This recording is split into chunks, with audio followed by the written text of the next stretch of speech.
আজি চাওক আমাৰ চামাগুৰিত 20 বছৰত অতিক্ৰম কৰিছে ইউডিএফ দলৰ। আমি যিমান কষ্ট কৰিছো প্ৰত্যেকটা বিধানসভা হওক, লোকসভা হওক, পঞ্চায়ত ইলেকশ্যন হওক, কেতিয়াও আমি আশা কৰা নাছিলো যেন আমাৰ চামাগুৰিৰ সমষ্টিখন ইউডিএফ দখল কৰিব। কেন্দ্ৰীয় কমিটিও বা ডিষ্ট্ৰিক্ট কমিটিও কোনো কমিটিও কেতিয়াও হেৰি নকৰিছিলে।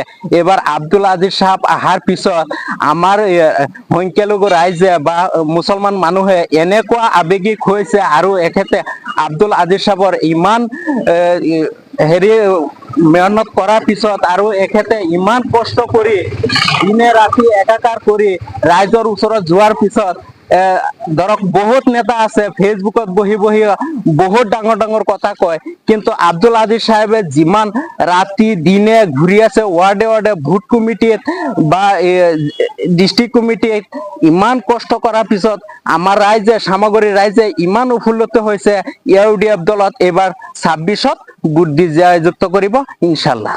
হল ইউডিএফ জন্ম হৈছে, আমি চামাগুৰিত শক্তিশালী নেতা পোৱা নাই। এতিয়া আমি শক্তিশালী নেতা এজন পাইছো, আব্দুল আজিজ সাহেব। ইনশাল্লাহ গাঁৱে বুৱে যেনেকুৱা মানুহৰ মুখত উঠিছে, ইনশাল্লাহ ইয়াত ইউডিএফ যাব। আৰু কোনোবাই ফেচবুকত বহি পেলাই কেতিয়াও গাঁৱত দেখা নাই এনেকুৱা বকি থাকি সংগঠন শক্তিশালী নহয়। আমাৰ নেতাজন আব্দুল আজিজ সাহেব যেনেকে গাঁৱত ঘূৰি আছে আৰু যেনে এটা বঁটা বলিছে আমাৰ সমষ্টিত, ইনশাল্লাহ ইউডিএফ আল্লাহৰ হুকুমত ইয়াত ইউডিএফ ML পাব ইনশাআল্লাহ।